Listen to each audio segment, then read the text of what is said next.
Hi, I'm Dr. Nitin Sood and I'm a hematologist. Uh, Today we are going to discuss a specific topic called CAR T cell therapy.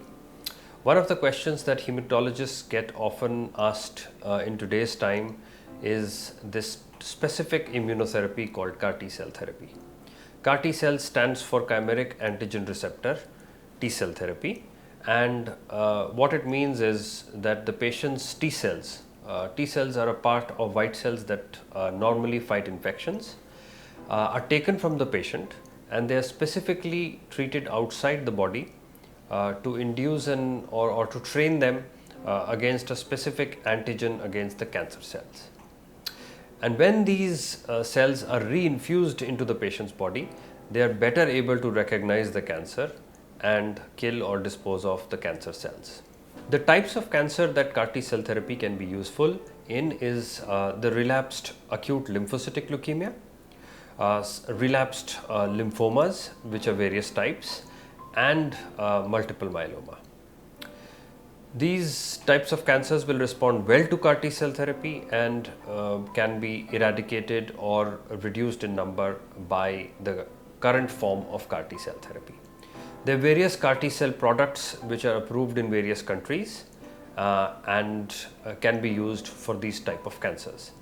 The product that is suitable for you and for your cancer may differ depending on the country and the region that you live in, and it's best to discuss this with your doctor to see what is a suitable option for you.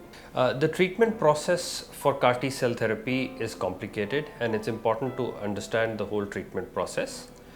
When the patient would first attend, the doctor would get some testing done to see if the particular patient is suitable for the type of CAR T cell therapy and if they are fit to receive that kind of therapy.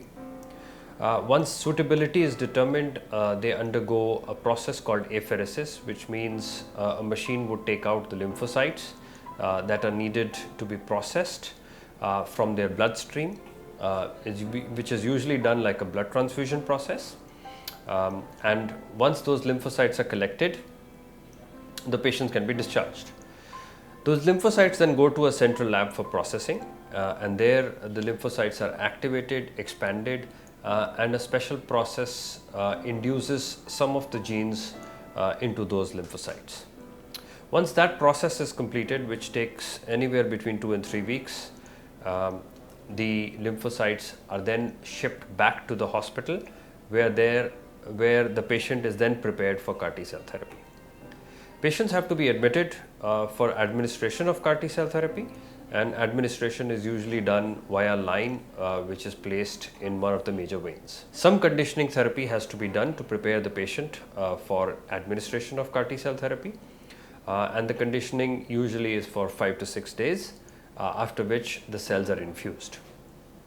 Once the cells are infused, there can be some complications, and for the management of these complications, the patient is usually kept in hospital for a further couple of weeks. Patients who are infused CAR T cells have a risk to recovery a period of about 2 to 3 months and typically have to stay in hospital for 2 to 3 weeks following the CAR T cell therapy infusion. It is important to realize that CAR T cells are not risk-free, and although the risks are small, it is important to understand the type of risks that are involved with such type of treatment. The initial risk is a low blood count and infections once the CAR T cells are administered, and for the mitigation of these risks, your doctor would administer you some prophylactic antibacterial, antiviral or antifungal medication. The specific risks that are involved with CAR T cell therapy are something called cytokine release syndrome, which means when the cells are infused, products called cytokines can be released in vast amounts in the body, and they can cause damage to the body, especially in the form of fever, chills, flu-like symptoms, low blood pressure, which can sometimes require ICU care and careful management with steroids and IL-6 inhibitors. The other specific symptom that we have to be careful about is something called ICANS, which is a neurological syndrome, and where the patients can have confusion, sleepiness, drowsiness, and may need specialized care in terms of steroids and neurological care depending on the severity of this syndrome. The total recovery process from CAR T cell therapy can take up to 3 months, and it's important to realize that you may be at risk for complications for these 3 months.